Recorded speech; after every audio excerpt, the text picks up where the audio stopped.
अस्सलाम वालेकुम गाइस। आज का जो हमारा टॉपिक है दैट इज़ डाईपोल मोमेंट। तो आज के टॉपिक में हम डिस्कस करेंगे कि डाईपोल मोमेंट क्या है और ये कैसे जो है तो मॉलिक्यूल की ज्योमेट्री को जो है ये इफ़ेक्ट करता है। ठीक है, असल में डाईपोल मोमेंट जो है that is the quantitative charge separation in a molecule. ठीक है ना, एक मॉलिक्यूल में जो है तो जो पोल्स बनते हैं दैट इज़ पॉजिटिव या नेगेटिव पोल्स, ठीक है, उनके बीच का जो डिस्टेंस होता है, जो सेपरेशन होता है that is called dipole moment, right. So we can define it as the product of separation of the end यानी कि poles end of a dipole and the magnitude of the charges, or it can be defined as the quantitative charge separation in a molecule। इसको थोड़ा सा explain करते हैं। A dipole moment arise in any system in which there is separation of charges। मतलब कि अब let suppose एक molecule है और जिसमें मतलब मॉलिक्यूल में पोल्स बनते हैं, लाइक पॉजिटिव और नेगेटिव पोल्स बनते हैं, ठीक है ना। तो वहाँ पे उसका उस मॉलिक्यूल का डाइपोल मोमेंट जो है वो ज़रूर होगा, मतलब कि नॉन ज़ीरो होगा। ठीक है, इसीलिए हम कहते हैं कि डाइपोल मोमेंट जो है या तो किसी आयोनिक कंपाउंड का होगा या पोलर कोवेलेंट कंपाउंड का कोई डाइपोल मोमेंट होगा। ठीक है, डाइपोल मोमेंट असल में अराइज होता है due to the difference in electronegativity between two bonded atoms. मतलब जिस कंपाउंड में पोल्स होंगे, मतलब कि पोल्स तब बनेंगे जब वहाँ पे इलेक्ट्रोनेगेटिविटी डिफरेंस होगा, और इलेक्ट्रोनेगेटिविटी डिफरेंस होगा तो पोल्स बनेंगे, पोल्स बनेंगे तो उसका ज़रूर कोई ना कोई डाईपोल मोमेंट होगा उस कंपाउंड का, राइट। डाईपोल मोमेंट जो है वो हमें असल में किसी भी केमिकल बॉन्ड की पोलैरिटी के बारे में बताता है कि आया ये जो बॉन्ड है ये पोलर होगा या नॉन पोलर होगा। क्लियर। तो ये जो है ये वेक्टर क्वांटिटी होती है, इसका डायरेक्शन होता है, प्लस इसका मैग्नीट्यूड भी होता है। जस्ट लाइक यहाँ पे हमारे पास ये HCl मॉलिक्यूल है, ठीक है। तो HCl में हमारे पास पार्शियल पॉजिटिव और पार्शियल नेगेटिव पोल्स होते हैं। अब जो ये पार्शियल पॉजिटिव और नेगेटिव पोल्स हैं they are equal in magnitude but they have opposite signs. इनके साइंस ऑपोजिट है, पॉजिटिव नेगेटिव, लेकिन magnitude of positive and negative charges जो है ये सेम है, बट डायरेक्शन इनके ऑपोजिट है। इनका जो जो इसका जो एरो होगा, ठीक है, ये जो एरोहेड होगा ये टूवर्ड्स दी नेगेटिव पोल होगा। जहाँ पे नेगेटिव चार्ज होगा ये एरोहेड उस तरफ होगा, और ये जो टेल है ये उस तरफ होगा जहाँ पे पॉजिटिव चार्ज होगा। ठीक है ना। This arrow symbolises the shift of electron density in a molecule. मतलब जो इलेक्ट्रॉन डेंसिटी है, क्लोरीन चूँकि ज़्यादा इलेक्ट्रोनेगेटिव है तो ये इलेक्ट्रॉन डेंसिटी अपनी तरफ पुल करेगा, इसलिए एरोहेड जो है ये टूवर्ड्स दी क्लोरीन होगा, राइट। अब जो है इसको हम मैथमेटिकली एक्सप्रेस कर सकते हैं कि ये जो डाइपोल मोमेंट है that is equal to charge multiply charges के बीच जो सेपरेशन होता है, जो डिस्टेंस होता है। ठीक है, तो एज वी नो कि एक इलेक्ट्रॉन पे चार्ज जो है दैट इज़ 1.6 इंटू 10⁻⁻⁻19 कूलम होता है। ठीक है, ये SI सिस्टम में, और CGS सिस्टम में एक इलेक्ट्रॉन का चार्ज 4.8 इंटू 10⁻⁻10 ESU होता है। और हम कह सकते हैं कि 1 एंगस्ट्रॉम जो है वो 10⁻⁻10 मीटर की इक्वल है, और CGS सिस्टम में ये 10⁻⁻8 सेंटीमीटर की इक्वल है 1 एंगस्ट्रॉम। SI सिस्टम में 10⁻⁻10 की इक्वल है, और CGS सिस्टम में 10⁻⁻8 सेंटीमीटर की इक्वल होता है। तो अब लेट सपोज हम पहले CGS सिस्टम में जो है तो फाइंड आउट करते हैं डाइपोल मोमेंट। तो अब लेट सपोज चार्ज जो है यहाँ पे 4.8 इंटू 10⁻⁻10 ESU है इलेक्ट्रॉन का, और जो आर की वैल्यू है, जो डिस्टेंस है, जो सेपरेशन है दैट इज़ 10⁻⁻8 सेंटीमीटर। ठीक है, तो इसको कैलकुलेट करें तो आपके पास वैल्यू आती है 4.8 into 10⁻⁻18 ESU centimetre. And as we know कि 1 into 10⁻⁻18 ESU centimetre is equal to 1 debye. तो इट्स 10⁻⁻18 ESU सेंटीमीटर की जगह आप D लिख सकते हो। तो वी कैन से कि आपके पास CGS सिस्टम में जो है हमारे पास ये वैल्यू जो जो डाइपोल मोमेंट होता है वो इसकी इक्वल होता है, और इसको हम लिख सकते हैं 4.8 डिबाई, क्योंकि ये वैल्यू 1 डिबाई की इक्वल है, राइट। ये हमारे पास CGS सिस्टम के लिए है। अब SI सिस्टम के लिए इसको कैलकुलेट करते हैं। SI सिस्टम में जो चार्ज है इलेक्ट्रॉन पे दैट इज़ 1.6 इंटू 10⁻⁻19, और जो सेपरेशन है दैट इज़ 10⁻⁻10 -10, ये मैंने कूलम मीटर लिखा हुआ है, not centimetre. Coulomb is for this value Q and metre is for R। तो ये जो वैल्यू आती है SI सिस्टम में 1.6 इंटू 10⁻⁻29 सेंटीमीटर आती है। So we can write here कि relationship between debye and coulomb meter find out करते हैं। तो 4.8 debye is equal to, we can say यहाँ पे ये डाइपोल मोमेंट 4.8 debye की इक्वल है, यहाँ पे dipole moment 1.6 into 10⁻⁻29 coulomb metre की इक्वल है। तो हम ऐसे लिख सकते हैं कि 4.8 debye is equal to 1.6 into 10⁻⁻29 centimetre. तो 1 डिबाई में कितनी कूलम मीटर होंगे, तो 4.8 को शिफ्ट कर दे इधर, तो आपके पास इक्वल होगा 1 debye is equal to 3.34 into 10⁻⁻30 coulomb metre. ये जो है डिबाई और कूलम मीटर के बीच का रिलेशनशिप है। अब हम देखते हैं मॉलिक्यूल की ज्योमेट्री के बारे में, हमें डाइपोल मोमेंट जो है कैसे इन्फॉर्मेशन देता है। ये देखिए, ये हमारे पास बेरिलियम डाईफ्लोराइड है। तो बेरिलियम गोट पॉजिटिव चार्ज, इसकी इलेक्ट्रोनेगेटिविटी कम है, फ्लोरीन की ज़्यादा है, ठीक है। तो अभी हमने थोड़ी देर पहले डिस्कस किया है कि जो इलेक्ट्रॉनिक डेंसिटी होती है वो फ्लोरीन ज़्यादा अपनी तरफ अट्रैक्ट करता है, तो जो एरोहेड होगा वो टूवर्ड्स द इलेक्ट्रॉनिक डेंसिटी की तरफ होगा, उस एटम की तरफ होगा जो ज़्यादा इलेक्ट्रोनेगेटिव होगा, और टेल जो है ये कम इलेक्ट्रोनेगेटिव की तरफ होगा।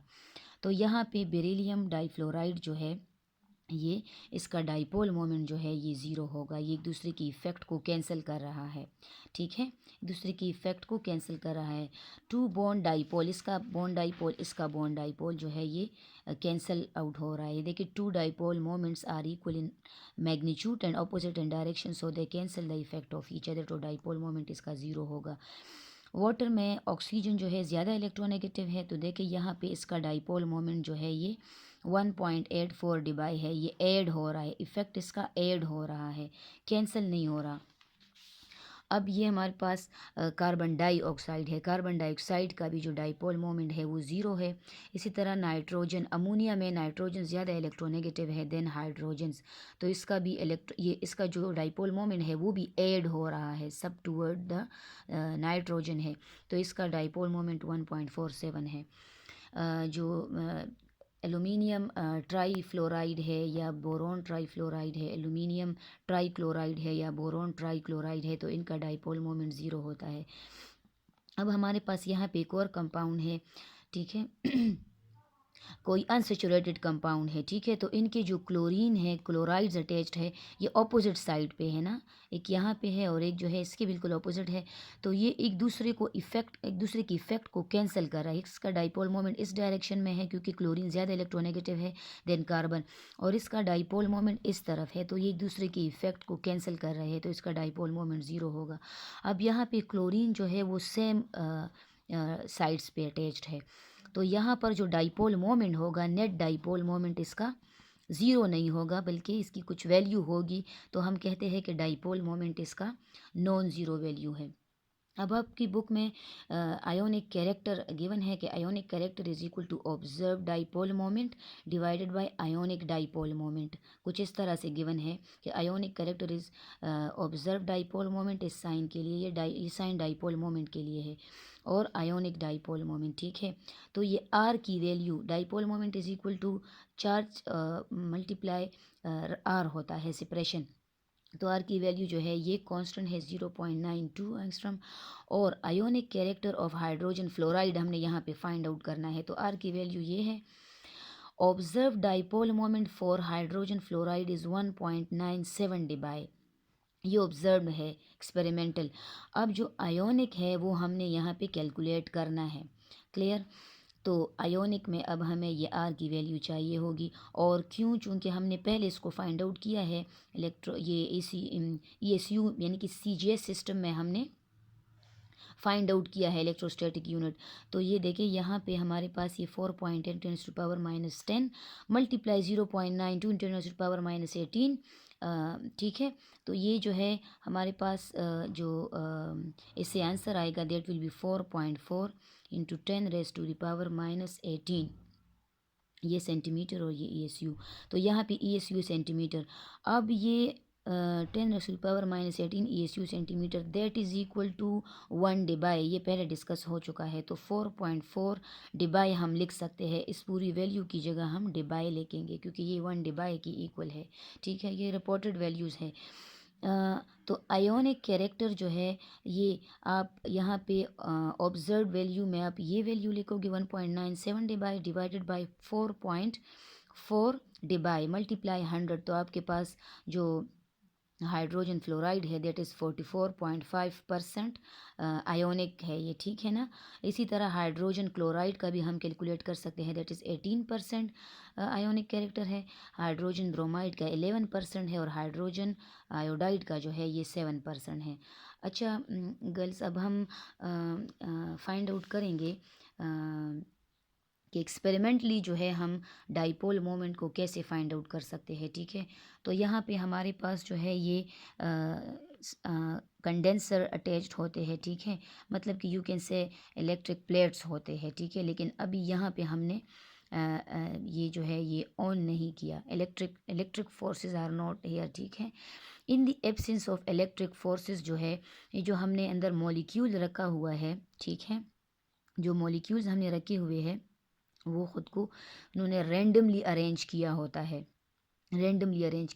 यहाँ पे हमने वोल्टमीटर भी इसके साथ लगाया होता है ताकि हमें पोटेंशियल ड्रॉप का पता चल सके कि कितना पोटेंशियल जो है वो इसमें ड्रॉप आया है, कितना पोटेंशियल डिक्रीज़ हुआ है। ठीक है ना।